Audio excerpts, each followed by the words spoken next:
যুবে অনেক দূরের এক রাজ্যে বাস করত এক গরিব কিন্তু সাহসী ছেলে।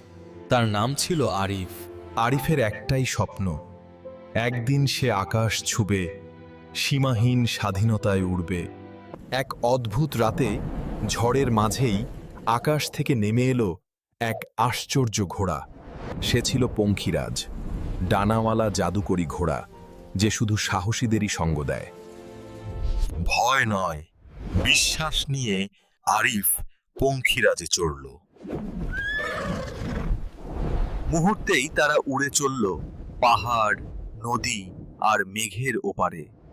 এক অন্ধকার রাজ্যে আটকে পড়া মানুষদের সাহায্য করল আরিফ। সাহস আর ভালোবাসাই বদলে দিল সবকিছু। যেখানে সাহস আছে, আমি সেখানেই থাকি। আরিফ বুঝল, পঙ্খিরাজ শুধু ঘোড়া নয়, সে সাহস আর স্বপ্নের প্রতীক। স্বপ্ন দেখো, সাহস রাখো। পঙ্খিরাজ আসবেই।